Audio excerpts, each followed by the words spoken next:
Greetings, and welcome to A Year of Movies, a Planet Geek production. For this project, we are using the Ivan Walters reference book of 365 films to watch on the day they happened. Each day, we watch a movie associated with the date we are watching it on.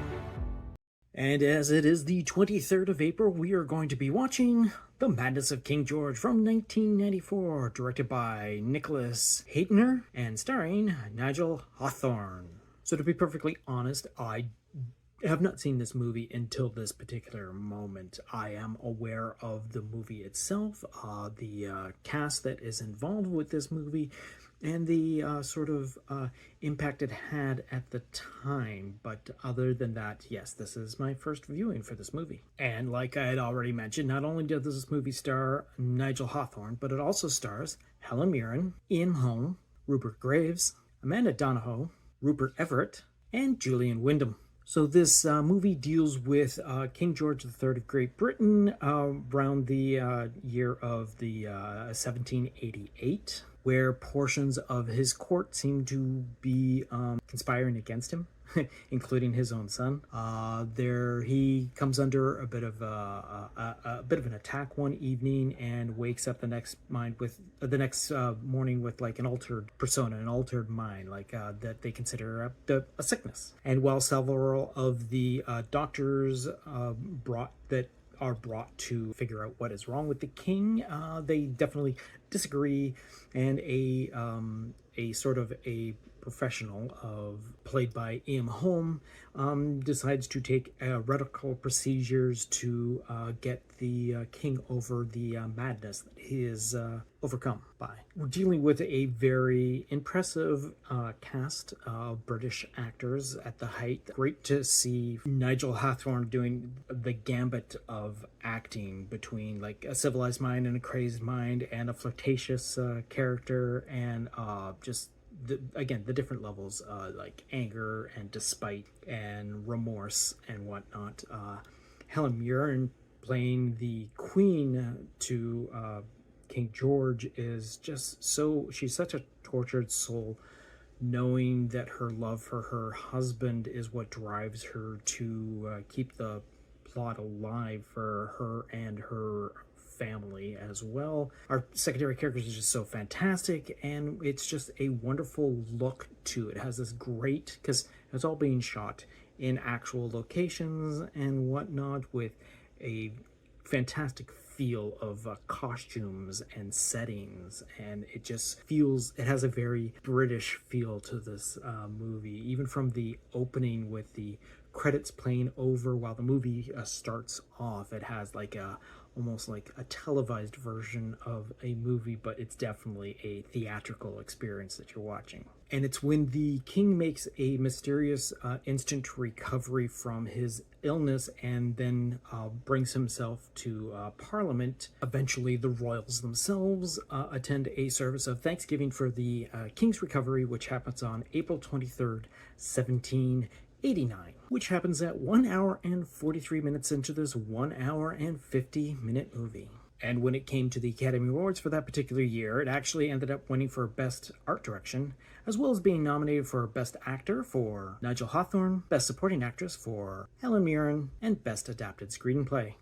And as it is the 24th of April, we are going to be watching Notorious from 1946, directed by Alfred Hitchcock and starring Cary Grant. So to begin with, this is a movie that I am well aware of. I am a fan of Hitchcock movies, and I have seen a great deal of them. However, this particular one is one that I hadn't gotten around to seeing so soon, as I don't believe the availability was open to me discovering it prior to this point. I mean, I knew about it, but I just had never seen it. That being said, not only did I mention just that Cary Grant starred in this movie, but it also stars Ingrid Bergman, Claude Rains, Leopoldine Constantin, Louis Calhern, Maroni Olson, and Ricardo Costa. So when dealing with Hitchcock, this is, again, a classic. I mean, like all Hitchcocks are. Not only do we deal with a typical suspense sort of drama, sort of romantic, spy-esque sort of storyline, we're dealing with Hitchcock dealing with some very very fine actors. Cary Grant being his Cary Grantness, charmingness throughout this whole entire thing, and watching any movie that has Ingrid Bergman to me is perfectly fine for me to watch. I will watch any movie that this woman is, and a big fan of hers from my early days of watching movies to begin with. A movie that centers around being in Brazil and trying to infiltrate Nazis with a Hitchcockian feel to it. The way cinematographically shot is just textbook Hitchcock. Our cast is fantastic to pull off this almost like mysterious sort of spy thriller with a sprinkling of a romance throughout is just fantastic. And for a movie of such a short length, it's amazing how much is actually packed into this storyline and character development.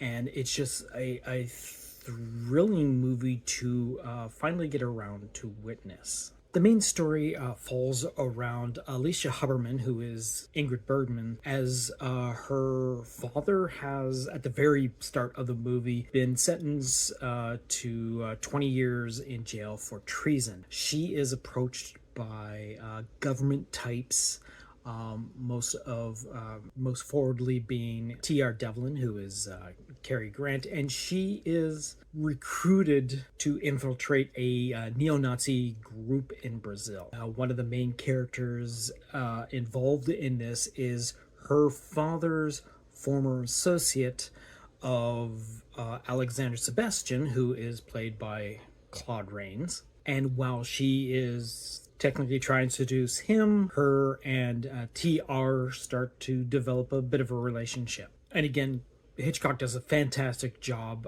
bringing across some great romance, some really cool suspense, and some, like I said, the cinematography is classic Hitchcock, using like long extended zoom shots that are just like mind-blowing, especially for the day that it was done. And it's at the very beginning of the movie when the sentencing of Alicia's father happens, and that is on April 24th, 1946, which is like a minute and a half into this 1 hour and 47-minute movie. And when it came to the Academy Awards of that particular year, it actually ended up getting nominated for Best Original Screenplay and Best Supporting Actor for Claude Rains. And as it is the 25th of April, we are going to be watching Excalibur from 1981, directed by John Boorman and starring Nigel Terry. So to begin with, there are tens upon hundreds of different tellings of the Arthurian story throughout the history of the motion pictures. There have been tons of movies prior to this particular one, and there have been tons since. Now, I will admit to having watched this movie very early on, and again, it was probably at the time when it was on one of those movie show networks that we had in Canada, comparison to HBO at the time, either Super Channel or First Choice, whichever it was at the time. But it wasn't until much later in viewing this movie that I was actually able to see the widescreen version of it, because obviously back in the day everything was full screen because you had to fill the whole entire square screen that you were watching. So this is not my first time, but it actually has been a while since I've seen this movie. And like I had already mentioned, not only does this movie star Nigel Terry, but it also stars Helen Mirren, Nicole Williamson, Paul Jeffrey, Nicholas Clay, Sherry Longy, Patrick Stewart, and Gabriel Byrne. So like I'd already mentioned, that this is one of dozens upon tens and hundreds versions of the Arthurian story. This one, however, has a very stylized 80s feel to it. Not only do we have an over-the-top design of the very extremely shiny armor that is totally not of the era that that was possible at the time, but again, they went with this stylized look other than the reality of the time period. But we're dealing with fantastic, like in the middle of the forest, just like almost seems like guerrilla filming at points. There are scenes and sections of the movie that look dangerous. From what can't possibly be choreographed fight sequences where there's just guys wailing on each other. We have the constant like clunking around of actual metal outfit that these gentlemen were wearing in the middle of this forest. We have every drop is this gorgeous red ink color on whatever it touches, and we even have such high polish on some of the armor that we actually can see the crew and the stages behind the camera and like lighting setups and all that in certain shots. We're dealing with early 80s, so it has this fantastical feel to it. So this is definitely a fantasy version of the Arthurian legend, whereas some try and ground it in more reality, but this one is just such a fun, almost campy, but it gets leveled up by the acting, and everyone is doing like Shakespearean delivery on all of their lines. And again, mixed with the wild stunts and really cool effects, the effect of Excalibur coming to life has a green light shone upon it, like a spotlight shone upon just the sword, and then everyone gets bathed in a green light. We have some really cool like miniature work and some rear screen projection in some scenes and some overlay special effects in others. Wonderful costumes.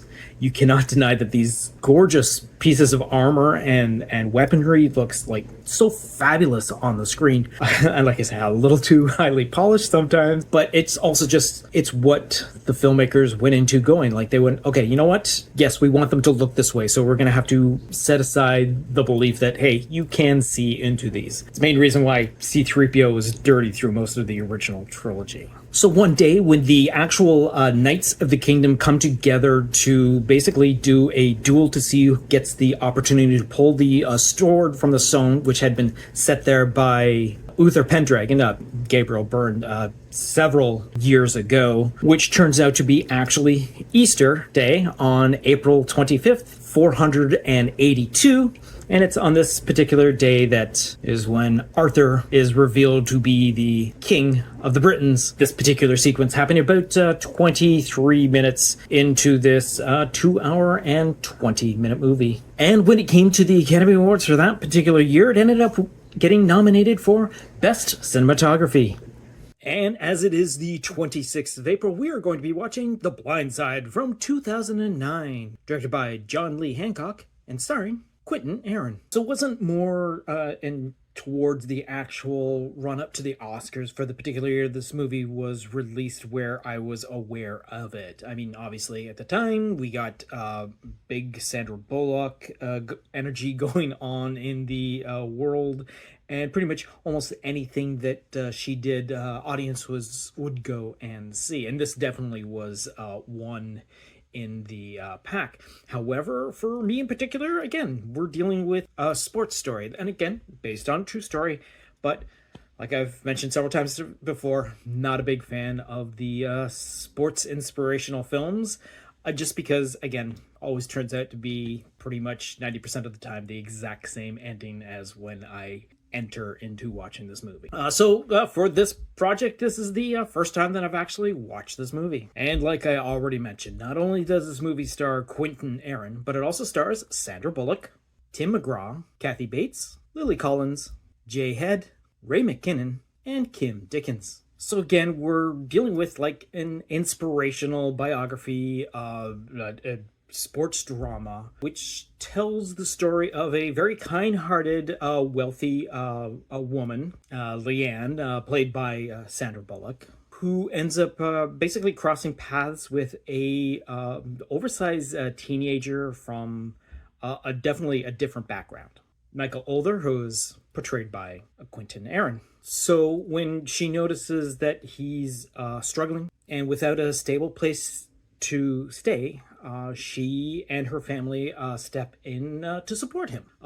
They give him a home and opportunities that he had never had before. And throughout the movie, as it plays out, it explores like family and compassion, personal growth as well, and basically the idea that there is a lot of power in giving a person a second chance.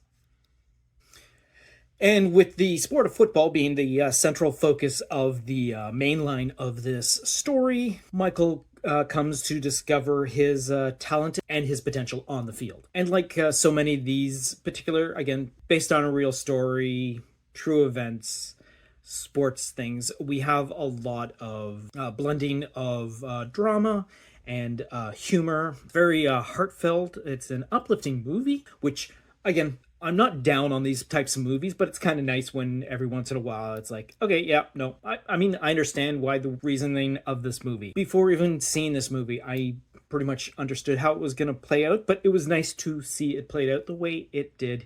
Even though it was pretty much by the number, it was very well executed. And eventually, Michael Other is drafted to the Baltimore Ravens, and he ends up playing for the NFL, which happens on April 26, 2008, which is about 2 hours and 2 minutes into this 2 hour and 9 minute movie. And when it came to the Oscars for that particular year, it ended up winning for Best Actress for Sandra Bullock, as well as getting nominated for Best Picture. And as it is the 27th of April, we are going to be watching Dances with Wolves from 1990, directed by Kevin Costner and starring Kevin Costner.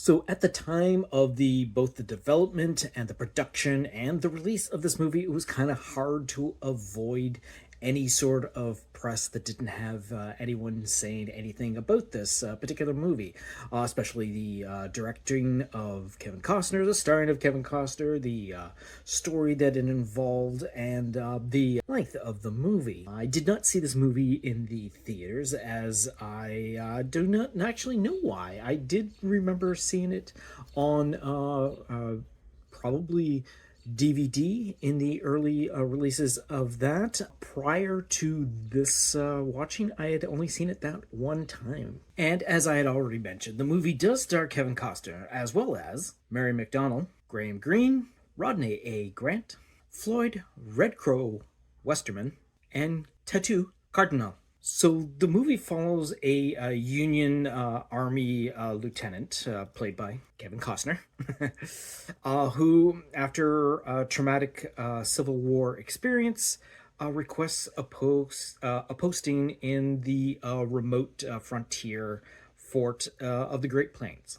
There he encounters like the vast wilderness, builds a new life, and then eventually gradually constructs a deep connection with the Lakota Sioux people. So this is a visually stunning movie to begin with, without any like pretense or anything like that. The movie looks fantastic. It's a great cultural discovery, especially in the 90s, the idea of the First Nations being brought to the forefront, which is also something that was made it very prominent in the day of the movie being produced and released. There's the clash between the Old West and the encroaching civilization, and the movie definitely is known for its sweeping cinematography. Its authentic portrayal of the Native American life and language, and we get a lot of really strong performances, especially from Costner himself. And this is Costner in his prime,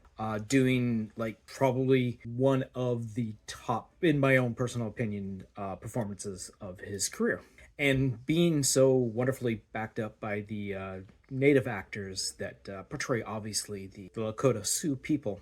So once on his own, trying to set up the new post that he has technically assigned himself to, he meets the Sioux after they tries to steal his horse, and that happens on April 27th, 1863, and that's about 37 minutes into this 3 hour and 2 minute movie.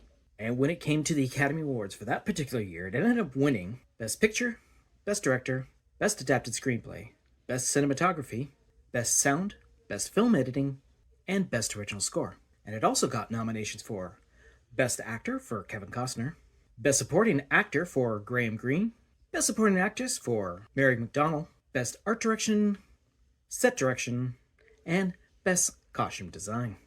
And as it is the 28th of April, we are going to be watching Europa, Europa from 1990, directed by Agnieszka Holland and starring Marco Hoffenschneider. So again, just to get this out into the open right at the beginning, I'm going to apologize for any mispronunciations or terrible pronunciations of anybody's names going from this part on because of the nature of the area where these actors all come from. So no recognition of this movie whatsoever. Did not realize that it was even a possibility of being out there. Obviously, it is, and it has been out for a while.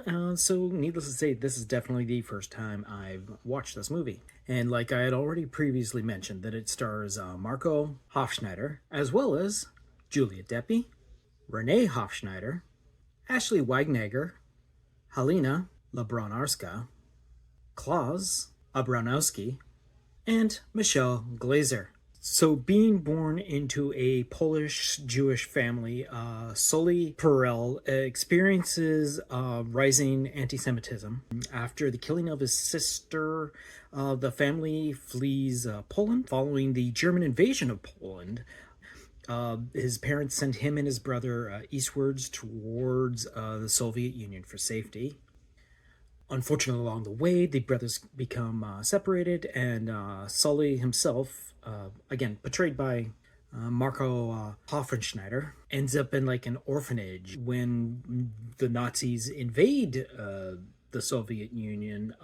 He is captured by German troops, and to save himself as a 16-year-old, he claims to be an authentic German, and with his German language skills, he is indoctrinated as an interpreter. Upon that, he is entered into the elite Hitler youth boarding school there, where he fully has to basically indoctrinate himself into the Aryan Nazi youths while living there. And the constant fear that he will be discovered, because as we start this movie, we start with the circumcision of Sully, so it's a thing that is always prevalent in his awareness that it could be that which basically reveals him as being Jewish. The film itself is put together in several different languages.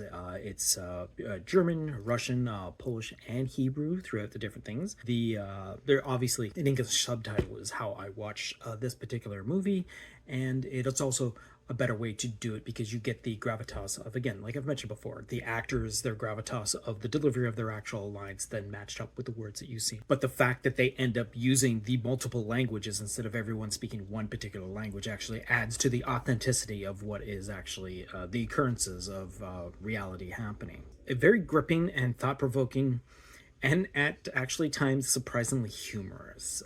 We have a couple of dream sequences going on. We actually have a little bit of Sully himself being a little bit goofy when he finds himself alone in his new situation, all that sort of thing. It just stands out as a different type of movie that is centered around World War II. And like I mentioned earlier, Solomon Perel is circumcised on April 8th, 1925, which happens just past 2 minutes into this 1 hour and 52-minute movie. And when it came to the Academy Awards for that particular year, it got nominated for Best Adapted Screenplay.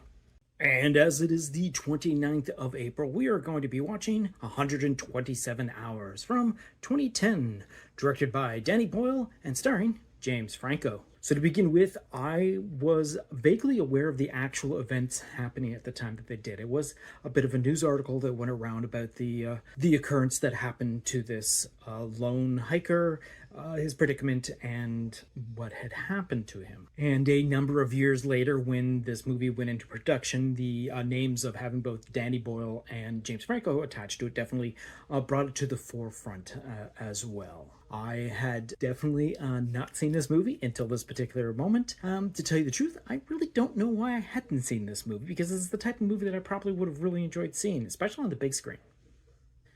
That being said, like I'd already mentioned, the movie does star James Franco, as well as Kate Mara, Amber Tamblyn, Clemens Posey, Lizzie Kaplan, Kate Burton, and Treat Williams. So this movie deals with Aaron Ralston, played by James Franco, as he goes on a solo hiking trip into the national park of Utah's Canyonlands. He then meets two girls, Christy and Megan, who are played by Kate Mara and Amber Tambley. Once they pass ways, we're dealing with Aaron all by himself. During his attempts to solo hike, he makes his way into the Blue John Canyon, where he ends up slipping and rocks fall and basically crush his arm, trapping him. That's basically the main part of this movie. We're dealing with just basically James Franco with his arm pinned and the results of his injury and how it affects him. We have him having several hallucinations about the first, like the girls that he just met and his family and whatnot. Even like his former girlfriend, he has hallucinations about. But for the most part, we are dealing with James Franco stuck in a crevasse, his arm pinned. If you know how the story turns out, you know what actually goes through. And to see it visually on screen, it's so wonderfully handled. Danny Boyle does a fantastic job of shooting this movie where we're dealing with camera work in a very tight space and all that. We have a lot of like close-ups of like the injury and James Franco just talking to himself and trying to figure out how to get himself out of the situation. We see the huge amount of pain on his face constantly throughout this, his hopelessness, and as he decides to finally get past a certain point in getting himself freed. And it's on April 29th of 2003, about 56 minutes into this 1 hour and 33 minute movie where we experience him spending just another full day trapped by himself. And when it came to the Academy Awards for that particular year, it actually got quite a few nominations, including Best Picture, Best Actor for James Franco, Best Adapted Screenplay, Best Film Editing, Best Original Score, and Best Original Song. And on that note, we're going to wrap up this particular episode and look off into tomorrow to see what movie we're going to be watching for tomorrow, which is going to be the 30th of April, and that is going to be Great Expectations from 1946. So until next time, go see a movie. This has been A Year of Movies, a Planet Geek production. Please be sure to subscribe, download, comment, share, rate, and review. Once again, another thanks to Ivan Walters for his book, A Year of Movies, 365 films to watch on the day they happened. Look for it online or at your local bookstore. Follow Planet Geek Productions on all of our social media. Through Facebook, YouTube, TikTok, Tumblr, and Letterboxd, search for Planet Geek Productions. On X, former Twitter, Instagram, and Blue Sky, search for Planet Geek Pod. You can also reach out to us through email at planetgeekpod@gmail.com. Once again, thanks for tuning in, and until next time, go see a movie.